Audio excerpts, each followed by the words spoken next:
Air India के Boeing plane के crash ने एक बार फिर से बोइंग को स्पॉटलाइट में ला खड़ा किया है।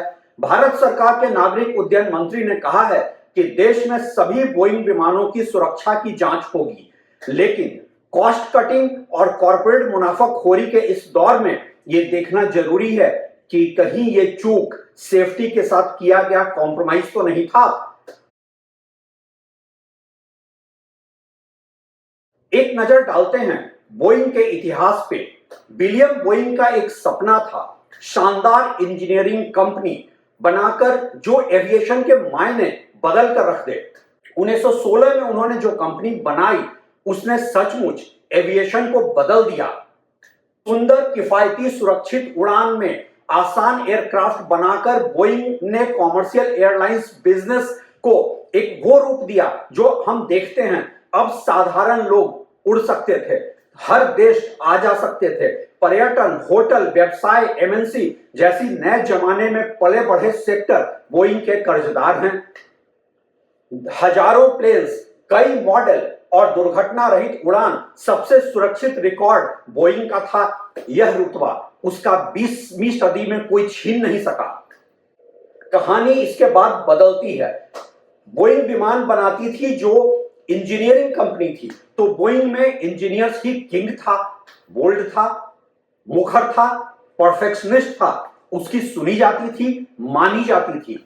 मोटी तनख्वाह थी, सो महंगा भी था।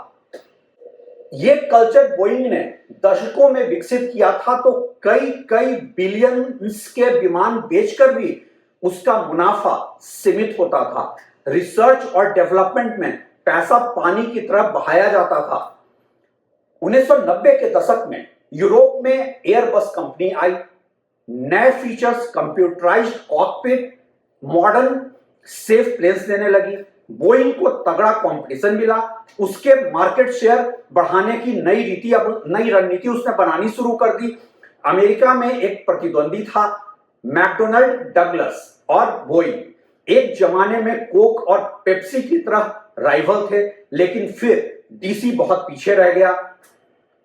उसने युद्धक विमानों पर फोकस किया, खूब पैसे बनाए, थोड़ा बहुत कॉमर्शियल एयरलाइंस बनाने में भी हाथ था। 1996 में बोइंग ने इसी मैकडोनाल्ड डगलस से मर्जर कर लिया। मर्जर कुछ इस तरह हुआ कि नई विशाल बोइंग कंपनी का चेयरमैन डगलस का सीईओ बना। अब अच्छे दिन आ गए। बोइंग का मुनाफा तेजी से बढ़ने लगा, शेयर प्राइस बढ़ने लगे, इन्वेस्टर भर भर कर पैसे लगाने लगे। कंपनी का वैल्यूएशन इतना बड़ा हो गया कि कई देशों के जीडीपी से आगे निकल गया। मुनाफा बढ़ा नए मैनेजमेंट की कॉस्ट कटिंग से, टैक्स मैनेजमेंट से, आउटसोर्सिंग से।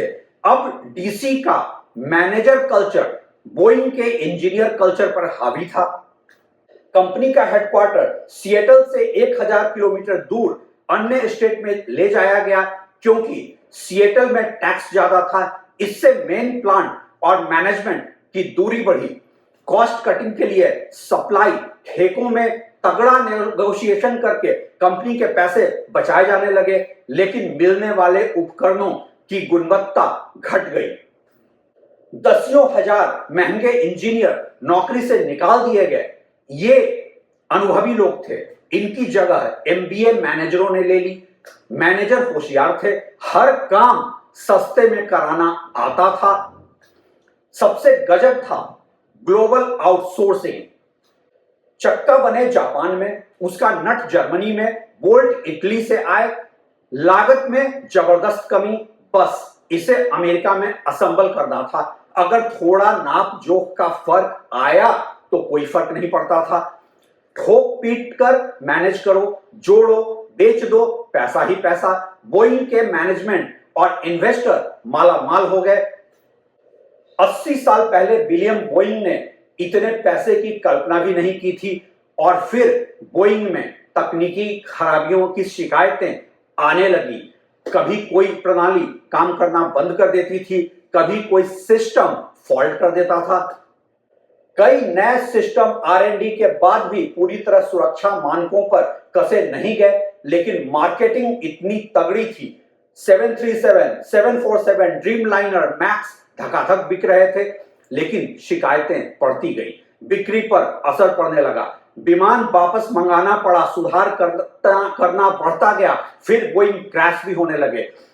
लिथुआनिया, चाइना, कोस्टारिका, मलेशिया, ट्रांसएयर, तुर्की, इथियोपिया, जमैका, कांगो में बड़े बड़े एक्सीडेंट हुए, कई खतरनाक थे, कई छोटे मोटे फेलियर थे, लेकिन बच निकलने की घटनाएं सैकड़ों हैं। दुनिया का भरोसा बोइंग से उठने लगा। अलास्का एयर क्रैश के बाद यूएस गवर्नमेंट ने 2021 में बोइंग पे इंक्वायरी बिठा दी। 100 साल पुरानी रेप्यूटेशन मिट्टी में मिल गई। अहमदाबाद में ड्रीमलाइनर क्रैश की जांच का नतीजा जो आए, बोइंग कंपनी के क्रैश एक बड़ा झटका है, लेकिन यह कहानी सिर्फ क्रैश के नजरिए से न देखें, बल्कि यह सीख लें कि जब कोई व्यापारी, कर्मचारी, अफसर, नेता या सेवादार अपने कर्म, अपने प्रोडक्ट की गुणवत्ता, सही डिलीवरी पर फोकस करता है, तो धन और यश खुद ब खुद चल कर आता है। पर धन कमाना ही उद्देश्य हो जाए तो एक न एक दिन धन, साख, पद, व्यापार, नौकरी, इज्जत सब हाथ से निकल जाती है। इसके साथ शायद आपका लालच मासूमों की चीख पुकार का बायस भी बन जाता है। आपकी कंपनी, आपका ब्रांड, आपकी पहचान मिट्टी में मिल जाती है। एयर इंडिया के बोइंग विमान का क्रैश होना दरअसल एक सबक है, लालच में डूबे पूंजीवाद और क्रोनिक कैपिटलिस्ट के लिए।